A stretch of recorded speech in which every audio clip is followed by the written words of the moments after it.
अजीज तलबा और तालबात, Farooq foundation online school के ज़रिए यकसा नसाब के मुताबिक तालीम हासिल करें।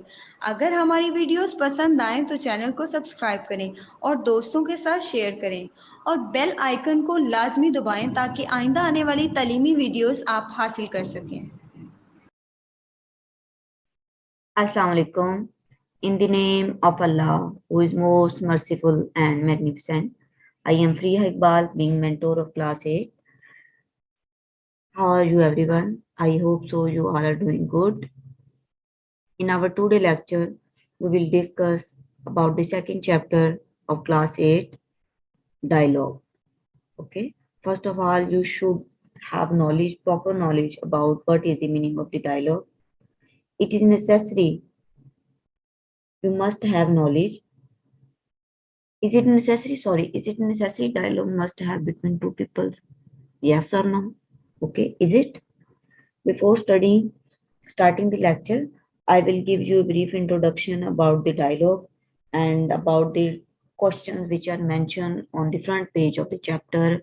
What is the meaning of the sentence? We will know about how we use has and have, collective nouns, and all other things which are mentioned on the front page.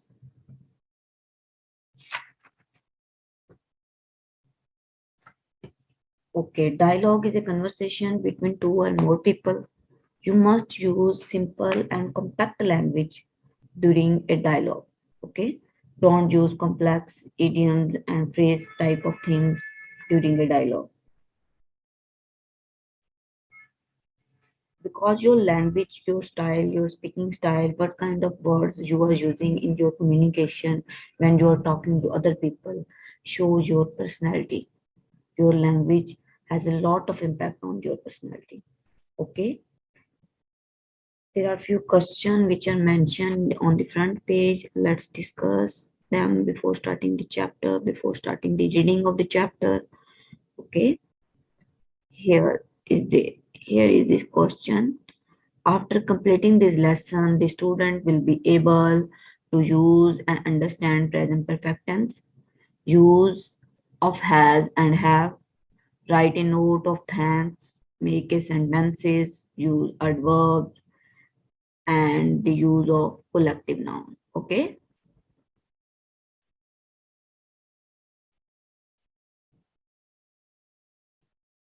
First of all, let's talk about present perfect tense. The present perfect tense that link the present and past some way. We used present perfect tense for different situations. For example, for experience, for describing action. We also use present perfect tense when we are talking about change. Okay. I will give you a few examples. First of all, when we are using present perfect tense for experiences, okay,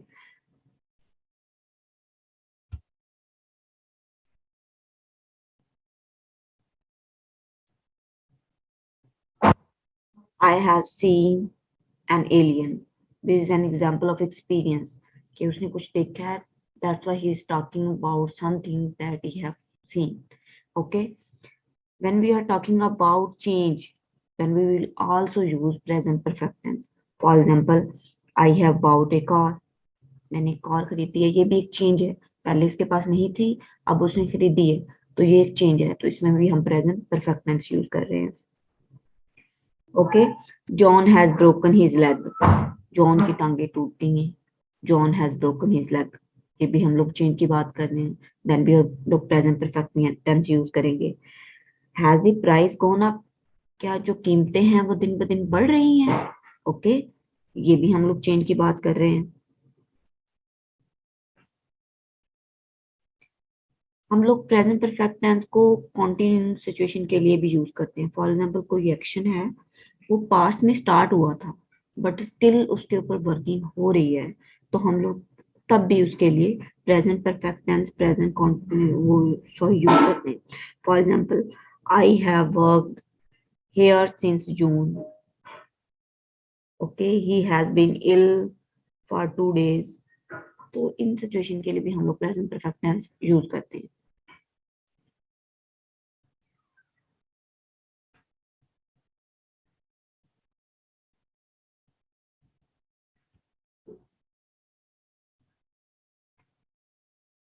Okay, let's move to the next one, that is use of has and have.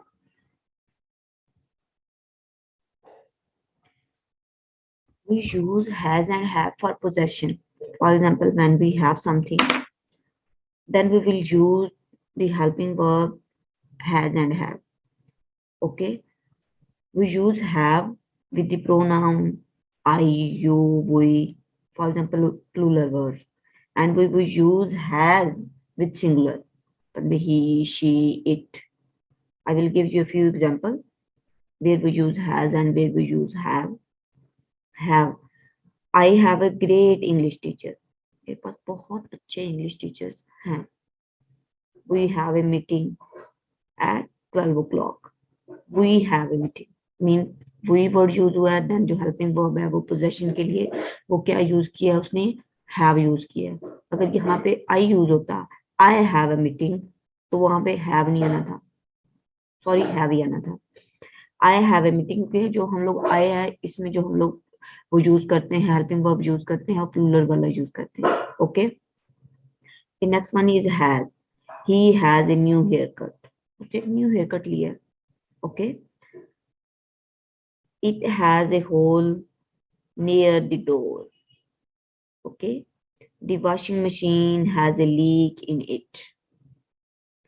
Okay, the next one is make sentence. What is the meaning of the sentence? Sentence give you a proper information about something.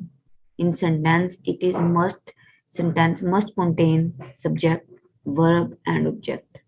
Without subject, definitely it will never give you a proper sense, and without verb, it will never give you a proper sense. For example, when we ask from someone, where is he and where is she, and he is reply on playing in the ground, that it will give a proper sense. But if we write on the notebook playing in the ground, it will never give you a proper sense. Who is playing in the ground? Okay, तो sentence हमें proper sense देना चाहिए. उसमें subject होना चाहिए, उसमें verb होना चाहिए, उसमें ऑब्जेक्ट होना चाहिए. Okay, the next one is adverb and then is the collective noun. What is the meaning of the collective noun? Okay, collective noun, as you know that noun is the name of person, place, and things.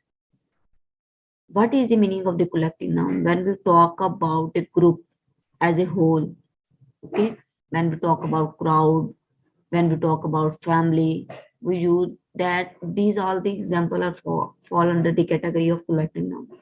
For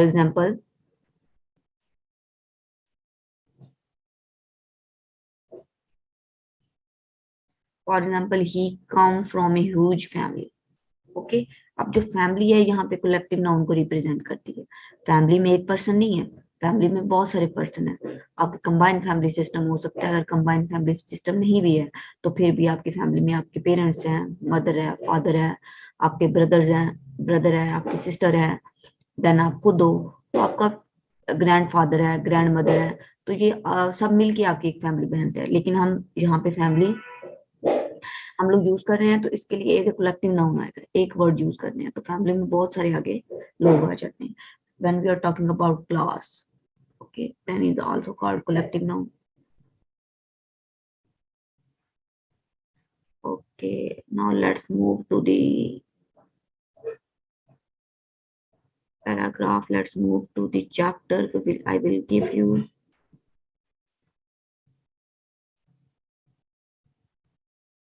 Let's move. Okay,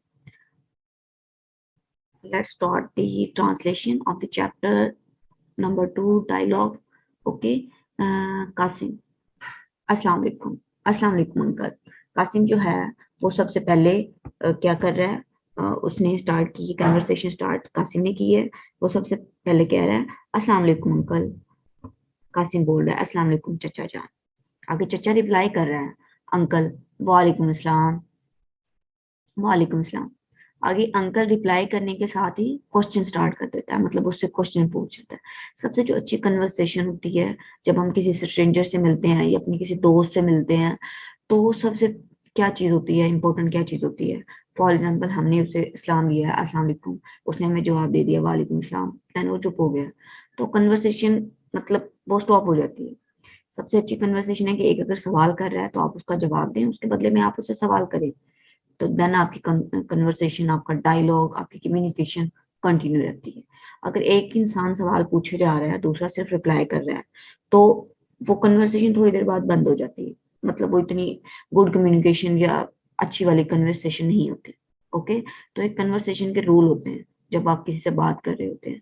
तो उस rule में सबसे important और अच्छी बात ये भी है कि जब आपसे कोई क्वेश्चन करे, आप उसका रिप्लाई करें, और देन उसके क्वेश्चन के बदले में आप भी उससे क्वेश्चन करें। ओके, तो अंकल उससे सवाल पूछता है, वेयर हैव यू बीन। अब इधर उन्होंने हैव का इस्तेमाल किया, present perfect tense. Okay, where have you been Qasim. Qasim, अब जो अंकल है वो पूछ रहा है कासिम से, कासिम आप कहाँ रहे हो। ओके, अब फिर वो सवाल करके एक और कर रहा है, we have met after a long time. हम लोग काफी अरसे के बाद मिल रहे हैं। ओके, अगर कासिम रिप्लाई करता है, I have been to Saudi Arabia, मैं सऊदी अरेबिया गया हुआ था। आगे वो अंकल को रिप्लाई कर रहा है और उसके बाद खुद ही जवाब दे रहे हैं, अंकल मैं सऊदी अरेबिया गया हुआ था, I have just come back. Just का मतलब हम लोग यूज करते हैं जिसमें हम लोग अभी अभी रिसेंटली कोई काम किया हो, या रिसेंटली हम लोग वो काम स्टार्ट किया हो, या रिसेंटली वो काम फिनिश किया हो, तो देन हम लोग क्या वर्ड यूज करते हैं, जस्ट। जैसे फॉर एग्जाम्पल हम लोग कहीं जा रहे हो, तो हम लोग मतलब हम लोग कहीं पहुंचना हो, हमारे घर वालों की कॉल आए कि क्या आप पहुंच गए अपनी डेस्टिनेशन पे, तो हम लोग बोले आई हैव जस्ट रीच्ड, कि मैं अभी अभी पहुंचा हूँ। तो जस्ट का वर्ड हम लोग यूज करते हैं रिसेंटली जो काम हम लोगों ने कंप्लीट किया हो। Uncle I have just come back, कि मैं इसी साल या अभी थोड़े दिनों में ही वापस आया हूँ। आगे अंकल उसे कहता है, why did you go to Saudi Arabia. आप सऊदी अरब किस लिए गए थे। ओके, आगे कासिम रिप्लाई करता है, you know father is going a job father is doing a job there and mother is there too. ओके, कासिम कहता है, आप जानते हैं अब्बू वहाँ मुलाजमत करते हैं और अम्मी जान भी वहीं पर हैं। I went to see them, मैं उन्हें देखने गया था, particularly mother because she was ill, खसूसन तौर पर अम्मी जान से मिलने गया था क्यों ना कि वो बीमार थी। अब उन्होंने इधर से हम लोगों को एक ब्रैकेट में क्वेश्चन पूछा हुआ है, who was ill.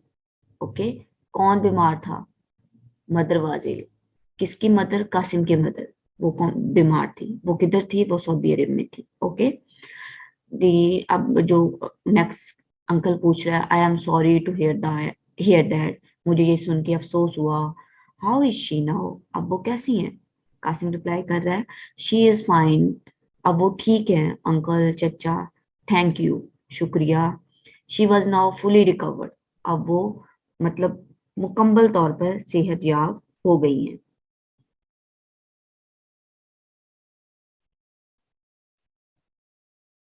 Uncle, your school, I hear you just reopened after vacation and I don't think you have missed much. मैंने सुना है कि आपका स्कूल छुट्टियों के बाद हाल ही में दोबारा खुला है, और मैं नहीं समझता कि आपका ज्यादा नुकसान हुआ है। अब वो ये क्यों बोल रहा है, कि वो ये बोल रहा है कि वो क्योंकि वो वेकेशन पे किया हुआ था सऊदी अरब। ओके, वो अभी अभी कुछ दिनों पहले ही या थोड़े दिन पहले ही वापस आया है। तो अंकल उससे बोल रहा है कि तुम्हारी पहले तो वेकेशन चल रही थी, वेकेशन के बाद स्कूल को रीओपन हुए हुए अभी कुछ ही दिन गुजरे हैं, तो मुझे नहीं लगता कि तुम्हारा ज्यादा नुकसान हुआ होगा। अब नुकसान, कौन से नुकसान की बात हो रही है, यहाँ पे वो सिलेबस कवर की बात कर रहा है कि यार डेफिनेटली जब आप स्कूल में जाते अपनी क्लासेस मिस करते हो, तो आप अपना काफी सारा सिलेबस मतलब मिस कर देते हो, काफी सारी क्लासेस मिस कर देते हो, तो आपको फिर जाके अंडरस्टैंड करने में बहुत डिफिकल्टी होती है, क्योंकि आपका कैलिबर दूसरे स्टूडेंट्स के साथ मैच नहीं कर रहा होता। तो वो उससे कह रहा है कि मुझे यकीन है कि आपको ज्यादा नुकसान नहीं हुआ होगा स्टडी के हवाले से। Okay, I think with just a little extra effort you could easily make up your deficiency in your studies. मेरा ख्याल है कि थोड़ी सी ज्यादा मेहनत से आप पढ़ाई में अपनी कमी को आसानी से पूरा कर सकते हैं। आगे कासम, इधर फिर एक क्वेश्चन ब्रैकेट में है, how will Qasim cover the deficiency in studies, कि कासम जो भी उसकी कमी है स्टडी में आ गई है इस गैप की वजह से, जो उसने गैप लिया है, कौन सा गैप, जो वो वोकेशन पे गया हुआ था अपने पेरेंट्स के पास सऊदी अरेबिया, तो वो कह रहा है कि जब वो उधर था तो उस दौरान स्कूल रीओपन हो गए, तो उसका जो स्टडी में गैप आया है उस गैप को वो कैसे रिकवर करेगा, कैसे फिलअप करेगा। तो definitely he will he will fulfill your he will make up deficiency by doing hard work। Okay, कि हार्ड वर्क के अलावा आपके पास कोई ऑप्शन नहीं होता कि आप अपनी कोई भी चीज अचीव कर लो।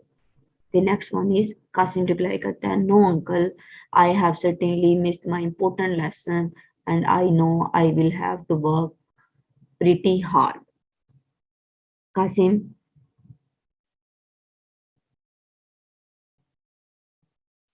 नहीं चाचा जान, यकीनन मेरे कहीं अहम असबाक रह गए हैं और मैं जानता हूँ मुझे सख्त मेहनत करना होगी। I am glad I have already started doing so, और मैं खुश हूं कि मैंने पहले से ही ऐसा करना शुरू कर दिया है।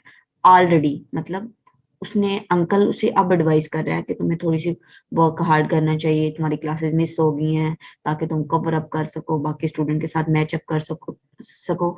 लेकिन वो उसे अंकल अब कह रहा है, तो कह रहा है अंकल मैंने ऑलरेडी इन चीजों पे अमल करना शुरू कर दिया है। I have already started doing work, कि मैंने इन चीजों पे अमल करना शुरू कर दिया। I have started attending classes regularly and my brother has started helping me too, मैंने बाकायदगी से जमातों में हाजिरी देना शुरू कर दी है और मेरे भाईजान ने भी मेरी मदद करना शुरू कर दी है। ओके, ये अब यहाँ पे हम लोगों ने स्टार्टिंग में मैंने आपको बताया था कि हम लोग जो हैज एंड हैव का या प्रेजेंट परफेक्ट टेंस का यूज है वो तीन चीजों के लिए कर रहे हैं, एक्सपीरियंस के लिए, चेंजिंग सिचुएशन के लिए, और थर्ड वन क्या था, थर्ड वन क्या था हमारा कि कॉन्टिन्यू सिचुएशन है, कि पास्ट में स्टार्ट हुई है और वो स्टिल कंटिन्यू है, तो उसके लिए भी हम लोग प्रेजेंट परफेक्ट टेंस का यूज करते हैं। तो इधर उन्होंने I have already started doing so, मतलब उसने पहले से ही ऐसा करना शुरू कर दिया है और अभी तक वो कर रहा है, ये वो उसकी एग्जांपल आ गई कि एक चेंजिंग सिचुएशन के लिए। ओके, अब नेक्स्ट क्वेश्चन हम लोग मूव ऑन करते हैं। Uncle, when are your exam starting, Qasim, Qasim से अंकल सवाल कर रहा है, कासिम तुम्हारे इम्तिहानात कब शुरू हो रहे हैं। ओके, कासिम से वो सवाल कर रहा है। कासिम रिप्लाई करता है, my exam are not too far, that's why I have come back from Saudi Arabia, I never wanted to miss my exam.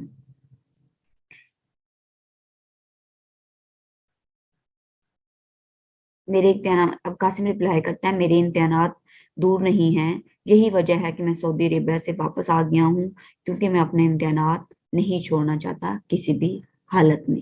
Does Qasim want to miss the exam, अंदर क्वेश्चन किया है, does Qasim want to miss the exam, क्या कासिम अपने इम्तिहानात छोड़ना चाहता है। No, उसने अभी अभी रिप्लाई किया है कि I never want to miss my exam, मैं किसी भी हालत में अपने एग्जाम छोड़ना नहीं चाहता, इसीलिए वो सऊदी अरेबिया से वापस आया। आगे कंटिन्यू करते हैं। Uncle, how about your course in science, have you finish it.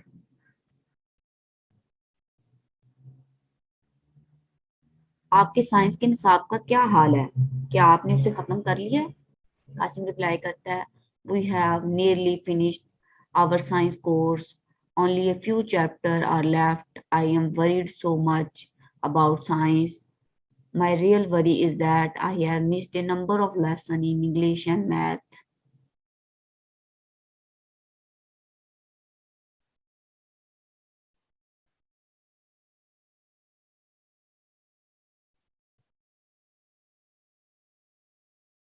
हमने साइंस का मज़ामीन, we have nearly finished our science course, हमने अपने साइंस का निसाब तकरीबन ख़त्म कर लिया है।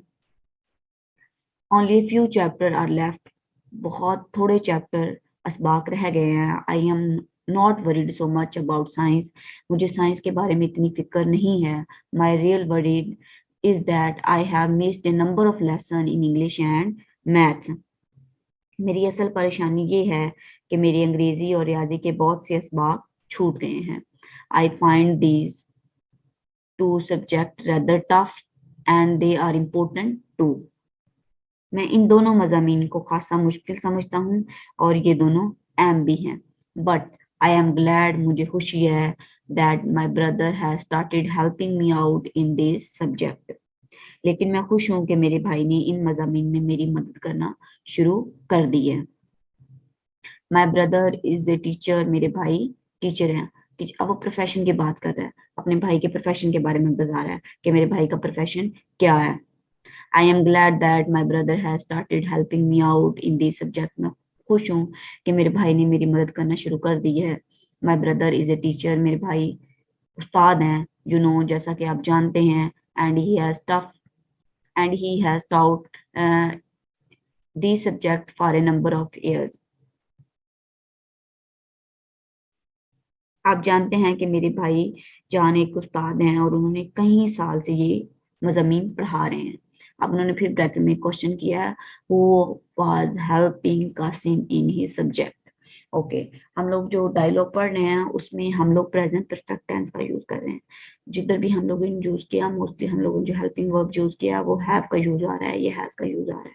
लेकिन वो जो क्वेश्चन कर रहे हैं, क्वेश्चन में वो प्रेजेंट इंडेफिनिट कर रहे हैं, और जो आंसर है मतलब इधर जो उन्होंने लास्ट पे क्वेश्चन किया हमसे, who was helping Qasim in study, तो ये हम लोगों ने पास्ट का मतलब हेल्पिंग वर्ब यूज हो रहा है। हु वाज हेल्पिंग, उसकी कौन मदद कर रहा था, कासिम की कौन मदद कर रहा है इन स्टडी, उसकी स्टडी में। तो जब मैं एक सबसे इम्पोर्टेंट बात जो स्टूडेंट मतलब कर जाते हैं, आप लोग अटेम्प्टिंग क्वेश्चन में या अटेम्प्टिंग पेपर, जो सबसे उनका ड्रॉबैक होता है, जो मिस्टेकनली और रिपीटली मिस्टेक मतलब ये चीज करते हैं स्टूडेंट, वो ये होती है कि जो क्वेश्चन होता है वो अगर हमसे प्रेजेंट इंडेफिनिट में पूछा होता है, तो हम लोग जो आंसर होता है वो हम लोग पास्ट में दे रहे होते हैं, या हम लोग आंसर जो है प्रेजेंट परफेक्ट में दे रहे होते हैं। तो ऐसा नहीं करना चाहिए। जिस सेंटेंस में हमसे क्वेश्चन पूछा जा रहा होता है उसी सेंटेंस में रिप्लाई करना होता है। फॉर एग्जाम्पल, अगर हमसे क्वेश्चन प्रेजेंट इंडेफिनिट में पूछ रहे हैं कि हाल ही की बात हो रही है, तो हम लोगों को आंसर भी प्रेजेंट इंडेफिनिट में देना चाहिए, वही हेल्पिंग वर्ब चूज करनी चाहिए। अगर हमसे पास्ट में क्वेश्चन पूछा जा रहा है, पास्ट के हेल्पिंग वर्ब करके, तो हम लोग जब आंसर दे रहे होते हैं, रिप्लाई कर रहे होते हैं, तो डेफिनेटली अंडरस्टूड बात है कि हम लोगों को पास्ट में ही रिप्लाई करना चाहिए। जैसे अगर उधर से पूछा जा रहा है who was helping Qasim in study, तो इधर हमसे पास्ट वाला सेंटेंस यूज किया गया कि उसकी कौन मदद कर रहा था। लेकिन जब वो इधर से बता रहे हैं कि वो मतलब जब वो अपनी कन्वर्सेशन में, अपने डायलॉग में अंकल को बता रहा है, तो वो प्रेजेंट परफेक्ट यूज कर रहा है कि मेरे भाई बहुत सालों से पढ़ा रहे हैं और उसने मेरी मदद करना शुरू कर दिया है। लेकिन जब हम लोग रिप्लाई करेंगे इस क्वेश्चन का आंसर, तो हम लोग जवाब देंगे his brother was helping him in his studies. तो हम लोग भी पास्ट वाला, पास्ट कंटिन्यू वाला हेल्पिंग वर्ब चूज करेंगे। His brother was helping him him mean Qasim in he study, उसकी स्टडी में कासिम उसका ब्रदर जो है कासिम की हेल्प कर रहा है। Okay, let's wind up here. I will in our next lecture हम लोग अपना जो बाकी का है उसे कंप्लीट आउट करेंगे। आई होप सो दैट कि आप लोगों को यहाँ तक अच्छे से समझ आ गई होगी। Okay, thank you so much. Allah निगहबान, अल्लाह हाफिज।